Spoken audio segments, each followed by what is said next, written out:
Welcome to the RadioU Podcast. I'm Hudson. And I'm Allie. Coming up, could we complete the 5 Guys Challenge? Also, where is LeBron going to play next? All that and more on the way next.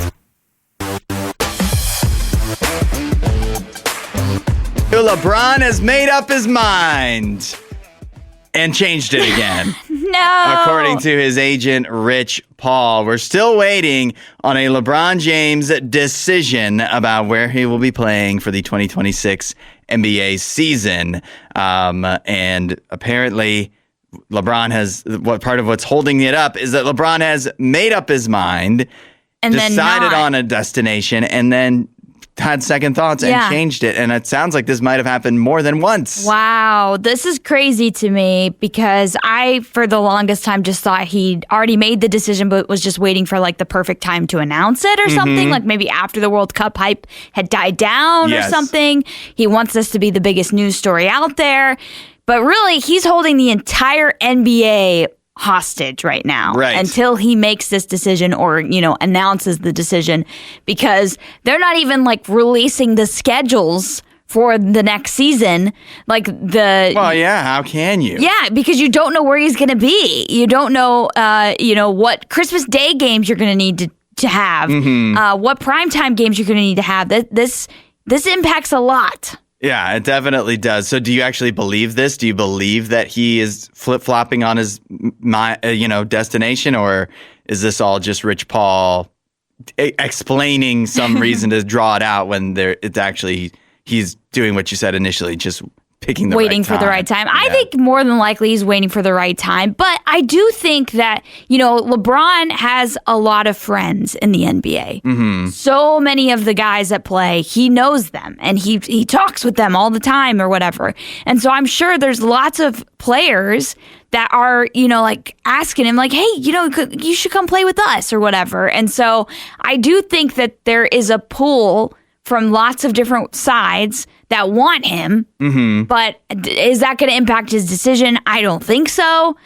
But everybody wants him. That's what Rich Paul said. It's like all the teams are offering the same amount of money. Right, they all want him. And according to Rich Paul, which is LeBron James' agent, he doesn't want him going to the team to mean that be contingent on they have to get rid of some other players to clear up the space. And that's good. Which would include James Harden in the Cleveland, which would be a big mistake to keep him around. So what do you think, Allie? Because last night, I don't know if you saw this, the Miami Heat, who have become the betting favorites, by the way, surpassing the Cavaliers in the last few days, the Miami Heat put out preemptively, accidentally, it seems, a video announcing LeBron was coming and welcoming him, and then had to take it down. No way. Yeah. Do you think that's an indication that he is going to the Heat? All the steam is heading in that direction. But I know for me personally, and I think you're probably the same, we thought it's going to be Cleveland the whole time. I 100% have thought it was going to be Cleveland because it just makes sense, especially if you're ending your career.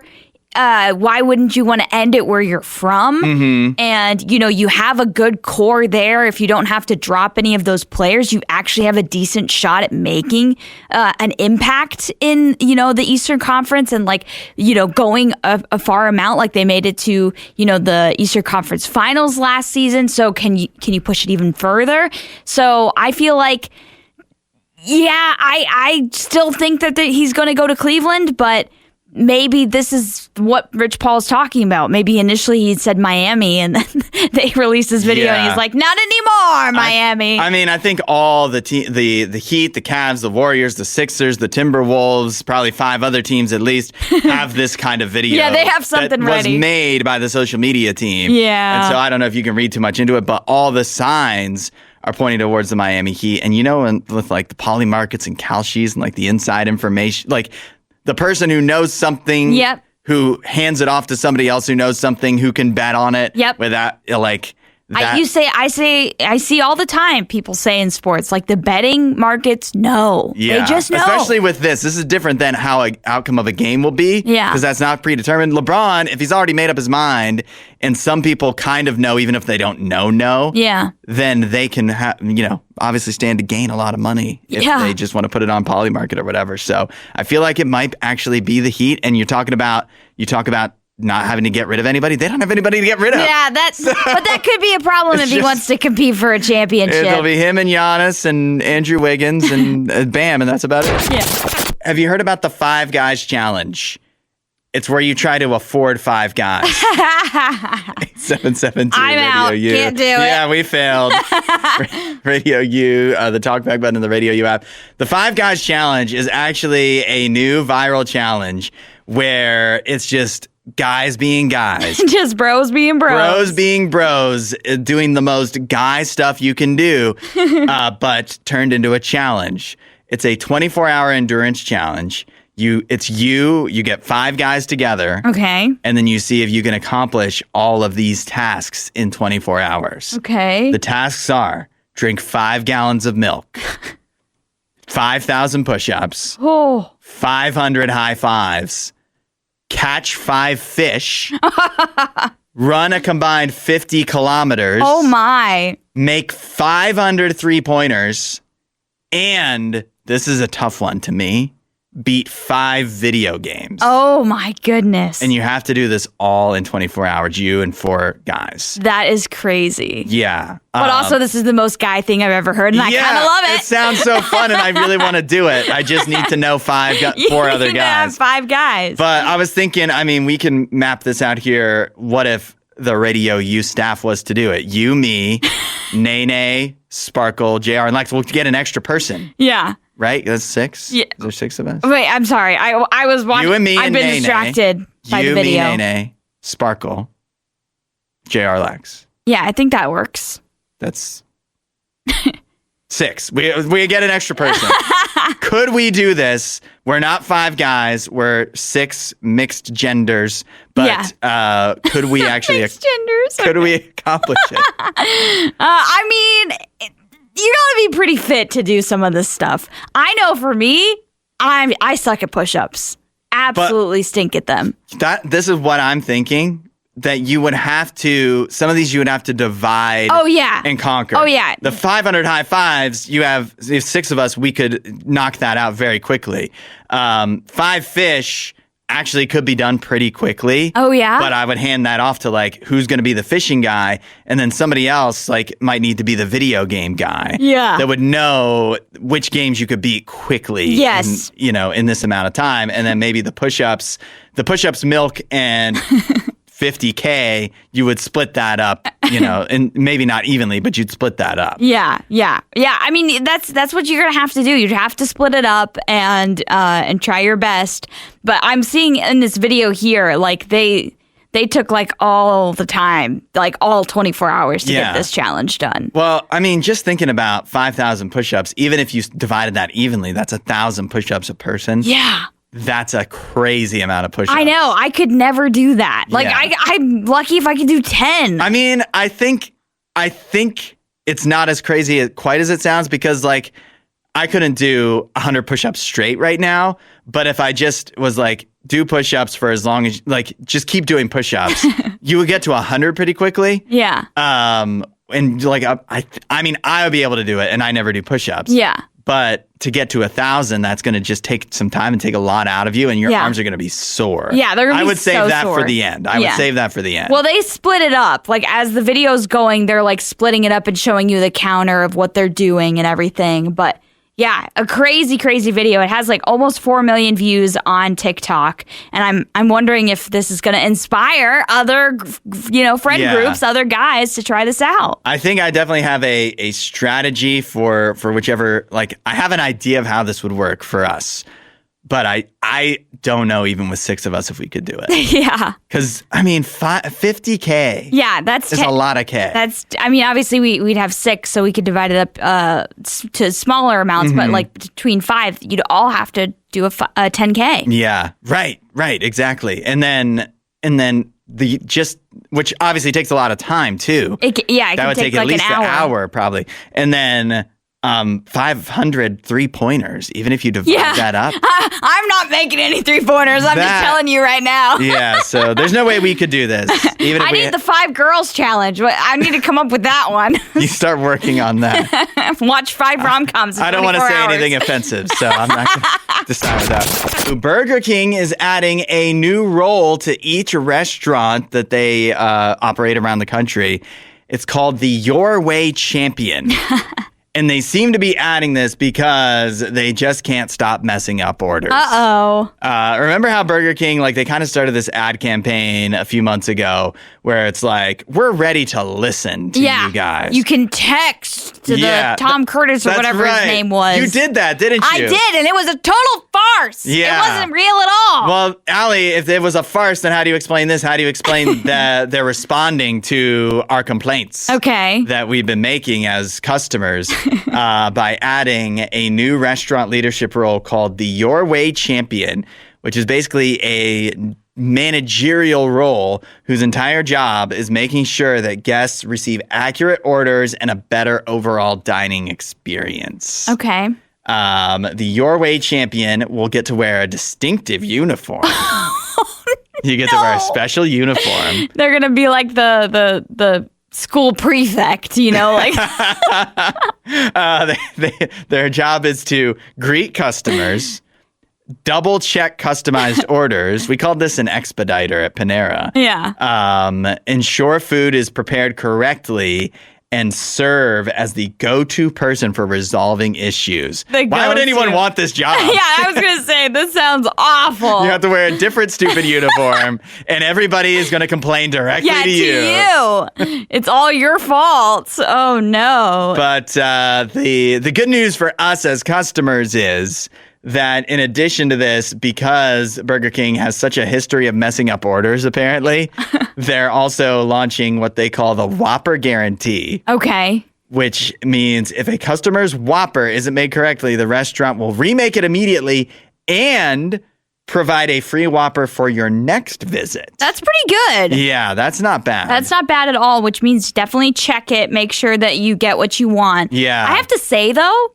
as fine as this is, I have never had my order messed up at Burger King. No, not once. I haven't gone enough to really know. I'm like, maybe I'm not ordering complicated stuff. Yeah. Because I never ask them to remove things from a burger or something. So maybe that's the stuff that they mess up. Maybe. I'm honestly, I don't have enough experience with Burger King where McDonald's or Wendy's or many other restaurants. Yeah, I go to them enough to where I know how accurate they tend to be. Burger King, I go so rarely that I don't even think I could speak to it. But this is what they said people were complaining about with their text and phone lines. So yeah, it has to be with burger ingredients because that's the easy stuff to miss. You know, take off the onion or take off the lettuce or no ketchup. You know, those little intricacy things. I'm sure that's the stuff that people are upset about because some people hate ketchup. Yeah, mustard too. That's right. The big one. I just still am questioning the sanity of this ad campaign and this whole charge that Burger King is on. I'm questioning if they can actually get this done. Yeah, and exactly. And they're making you question. You already kind of liked Burger King. And meanwhile, they're reminding everybody, hey, you know how we normally suck? We're really trying to not anymore. I mean, that's fine. They're trying not to, they're trying to be better. Yeah. That's a good thing. You should want that. But I just don't think it's very realistic that they're going to have one employee at every Burger King all the time that's going to have this job. Yeah, exactly. They're like, we're really bad at getting orders right. And then remember that? And then here's this person and everybody's thinking, they're actually going to be able to cover this problem. Have you been to a fast food restaurant recently, Tom Curtis? They don't have extra employees lying around that are just not doing anything. They also, this person feels very reliant on you actually coming in. And I mean, if Burger King wants us to suddenly start coming into the restaurant, I guess that's nice, but they haven't really, no restaurant has wanted that for a long time. Yeah. So no fast food restaurant anymore. Right. So. One Cubs fan has gone viral for slapping another. 8772 Radio U or the talkback button in the Radio U app, but now he's explaining what actually happened. Oh, the backstory. Yeah. And it's actually, it has a happy ending. Okay. Believe it or not. Good. So this is a viral video from Wrigley Field where it was a man, everybody was standing for the anthem. There was one guy who wasn't, and this guy slaps him in the back of the head. Yeah. after he tells him, hey, stand up for the anthem, the guy who's the younger guy, he doesn't stand, and he's just kind of looking at him, and they're talking. You can't really hear what they're saying, though. And he doesn't stand, and then this guy takes it upon himself to be his dad and slaps him in the upside the head. Which he then does stand up for the anthem.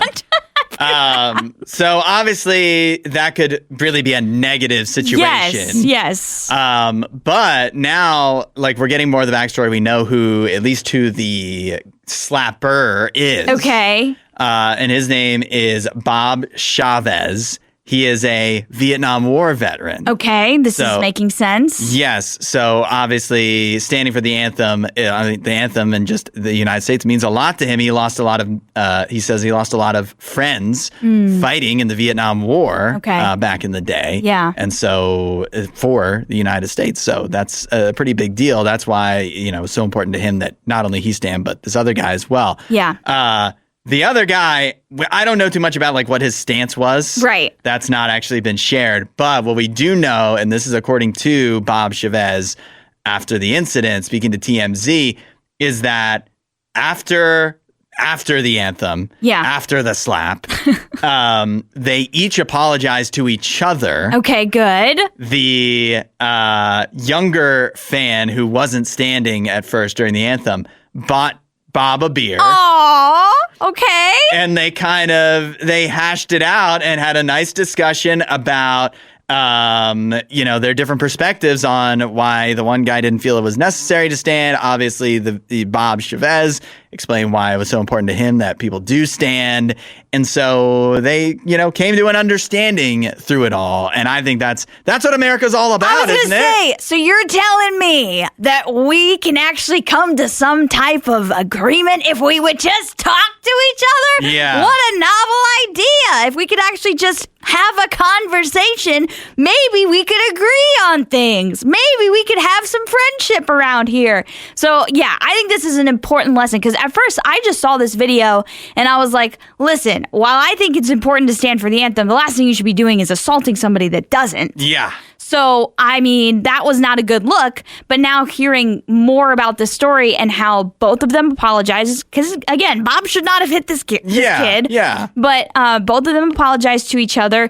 They hashed it out. They even, seemed to agree at the end, which is awesome. Mm-hmm. And, the Cubs, I guess, came to, escort this guy out, Bob, after hitting a fan.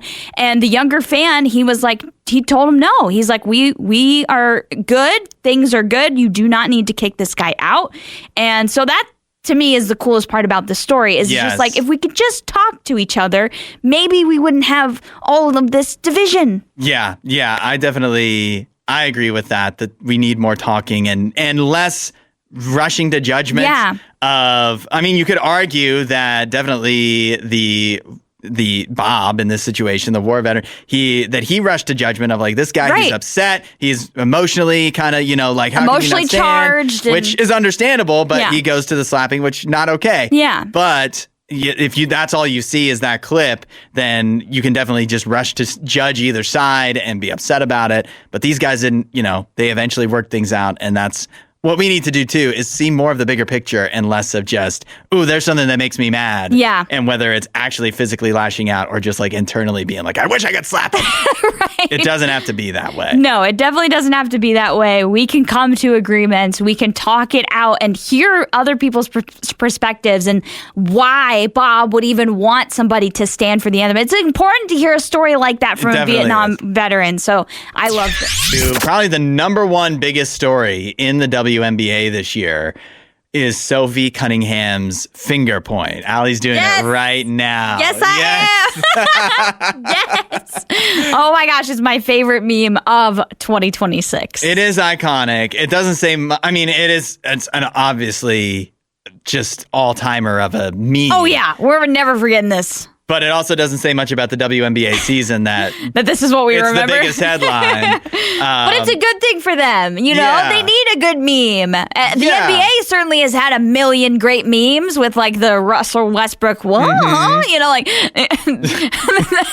we needed a good WNBA meme, and this is it. Sophie Cunningham has delivered. But this is so crazy to me. The WNBA Players Association has decided that they are going to ban the licensing of the finger point out to brands.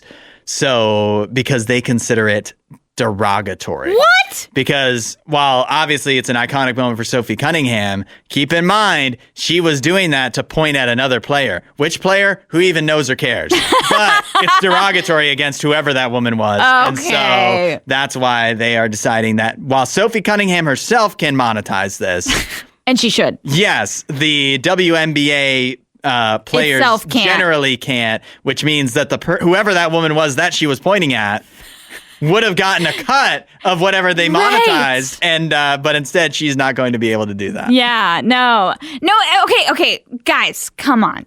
This is a sport. It's basketball, and there's trash talk involved. Mm-hmm. There's moments of being like kind of egging each other on a little bit. That's what we've loved so Yeah. far with Caitlin Clark and Angel Reese, is that they would have a little bit of trash talk between each other. Yeah. You know, like in the games or whatever. This was kind of a moment like that, where she's pointing at her to kind of get under her skin. Yeah. And so, you know, but obviously the moment itself, it became bigger than what was happening on the court. Many people don't even know what was happening on the court. They just know Sophie Cunningham was pointing. Yeah. And they like that. And so I don't think it needs to be considered derogatory. It's such a cut off your nose to spite your face Yeah. thing of like, we're not going to allow the entire Players Association, all the, you know, every single player in the WNBA, we're not going to allow them to receive whatever amount of money it would be. Or like the Indiana Fever to make merch with the Sophie Cunningham point. Because it was derogatory to that one player, which, yeah, it's so silly. Nobody cares about that one. You know, it's not even negative against it. We don't know who it was, and that's not important. That's not the important part. What's important is it's an iconic moment, and why would you not make use of that as much as you can? Yeah. And this is why the WNBA, I feel that I wonder how much more entertained we would be by it, or how much more invested if it was actually run properly. Right. Because like I think that all the time about stuff. when Caitlin Clark showed up, they, you know, obviously they had this big moment and they had a chance. And they still have it because she's still around. Yeah, she just scored like 40 points in a game. So Yeah. she broke several records doing that. But it's another thing that I didn't know was happening because it's all about the controversy. But I don't think it has more controversy than any other league or anything like that. Yeah. I just think that the people in charge weren't ready. Like they weren't prepared to have a successful league. Well, I think and so they don't know what they're doing. they don't know how to highlight their stars. Yeah. Highlight your stars. Don't because what they do so many times in the WNBA is there will be these big moments. Mm-hmm. And then what they'll do is they'll be like, actually, we hate that. We don't like Yes, that exactly. at all. And it's like, can you just embrace that people like your league and are actually watching? Like, stop trying to, you know, like what you said, cut your nose by your face type of thing. Yeah, it's ridiculous. Remember tariffs? Yeah. Yes. Remember I do. they kind of went away. Yeah, I do remember that. Well, they're back. Oh, 8772 Radio U, or the talkback button in the Radio U app. Yeah, Canada is getting tariffed again. Oh. Yeah, so unfortunately for us, anybody who wants probably maple syrup. But this is going back to when tariffs were a thing the last time around. Yeah. Remember how Nintendo was actually suing, I guess, the government because of the tariffs? Yes. Do you remember talking about this? I do remember this because it was all like the Supreme Court was trying to figure out if this was legal or whatever. Yeah. So Nintendo was wanting the money back from the tariffs that they had to pay. And then there was another class action lawsuit from gamers who argue that if Nintendo gets that money back, then gamers should get their money back. Yeah, the money should go back to the original purchaser. Yeah, the person who really bared the brunt of the cost. But Nintendo has asked a federal judge to dismiss that class action lawsuit. They do not want, which was 100% predicted from the beginning. Yes. I remember when this came up and we're like, you think Nintendo's going to give this money back to the Zero game? chance. I remember us literally saying 0 chance because this is not about the money coming back to the customer. This is just Nintendo wanting their money back for themselves, even though they didn't pay that money. So yeah, that's yeah, you could just see this coming. It says Nintendo argues that customers are not legally entitled to refunds, saying, quote, they received exactly what they bargained and paid for. Bargained? Yeah. What? We didn't bargain for anything. Like you saw, if you wanted a Switch 2 or if you wanted any of the Nintendo games or what particularly was the problem was all the accessories, right? Yeah. And if you saw any of that, you saw the price, you saw what it was, and you're like, I'm buying it anyways. Okay, yeah, sure. But did we have an opportunity to bargain? I don't know if you can make that claim. Yeah. Bargain? And so Nintendo, is that not what, I mean, like under your argument here, then you should not get your tariff money back either. Yes. You knew how much it was going to cost you. Yes. I'm like, there's a little bit of an argument because the tariffs like came up out of nowhere, right? Yeah. They were announced out of nowhere. There was not a lot of like grace period with them. And so it's like, well, either you can import this stuff or you can just leave it there hoping that tariffs will go away one day. Right. And that's kind of, I guess, again, though, that's kind of the choice that if you were a gamer you had. It's like, well, you can buy this today at the tariff price, or maybe you can bargain that it's going to go down. Yeah, in price you can one day. hope for the best. But I don't know. It feels like a tough argument you can't have your cake and eat it too, can you? Yeah, that's definitely how I view this. But I mean, again, this just is no shock to me that Nintendo wants this dismissed because they don't really, they don't want to give the money back to the customer. Yeah, they want all of the gains for themselves. But if it really doesn't make any sense if you kind of like reversed it. Yeah. Right? Of like if Nintendo had their normal price and they're saying they only increased it because of the tariffs, and so then they should get their money back that they had to pay for those. I don't know. It just doesn't. It doesn't make sense. I just really feel like you can't have both. If they had not increased the price, I 100% think that they should get their money back. Sure. But they increased the price, which means they put the tariff amount, however much the tariffs were going to be, they put that burden on the customer. Yeah. And now they're like, well, actually, we want that back, but for us. It's like, what? Well, the point is, they could have tried this, but it would have changed the numbers. But you couldn't have charged the tariff price if there was no tariffs. Yeah. That would have been, like, people would have been It would have been upset. wrong. Yeah, if you just raised the prices outside of the tariffs. And so, I don't know. I'm sure they could say, well, yeah, we could have done that. And guess what? People still would have bought it because what are they going to do? Not have a Switch 2? Right. So, I really hate it. I feel like Nintendo is a company you typically have more respect for. Yeah. But, I mean, and this is just their lawyers. Yeah. It's just their job, but also just... It feels like a rotten thing to do. It feels icky. A real rotten thing. So let me know, at what age when you're dating as a woman does a man having a roommate become a red flag? Like, what age should he be? Sure, he or you, like what about range do you think where having a roommate goes from being okay to being, that seems problematic?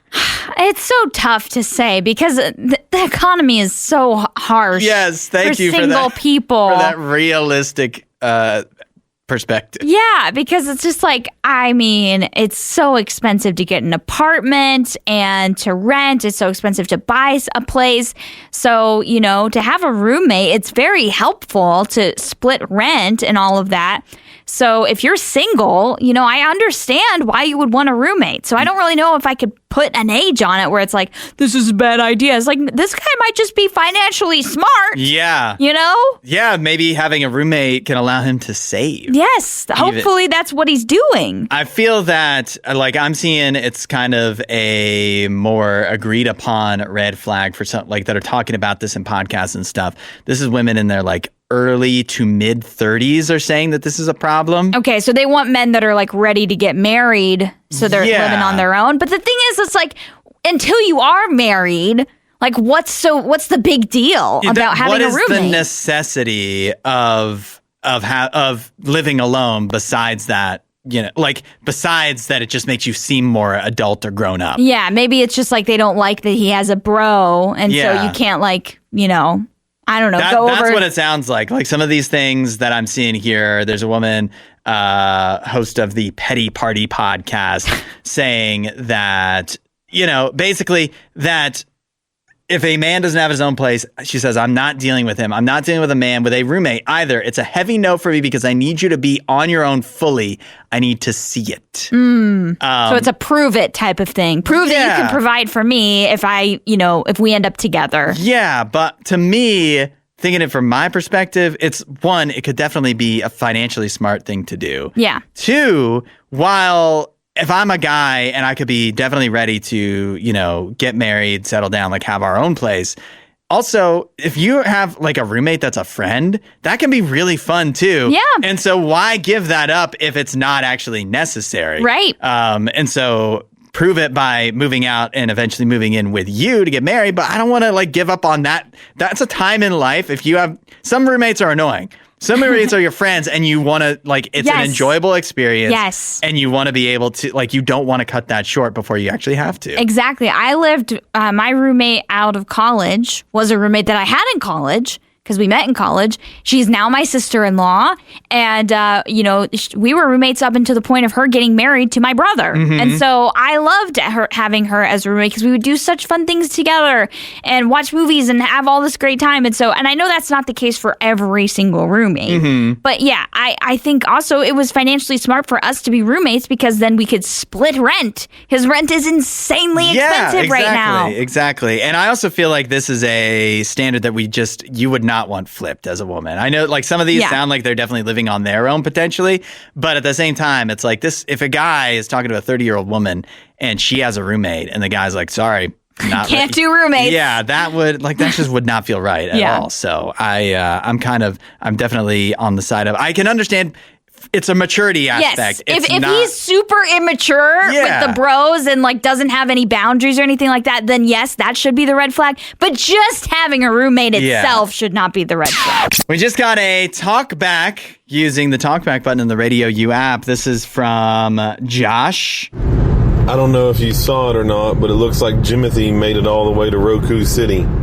Yes, I did see Jimothy the raccoon has made it to Roku, huh? Yeah, he's made it to Roku. So I saw a post on Facebook yesterday from like the official Roku account where they like took a picture of the Roku City, and there's a little Jimothy figure, a little Jimothy raccoon walking down the street in Roku City, which is like if you have a Roku, it's the screen that like goes across. Yeah. Like a cityscape. Right. And Roku's added Jimothy to that now. I've had a Roku. I don't use it at the moment.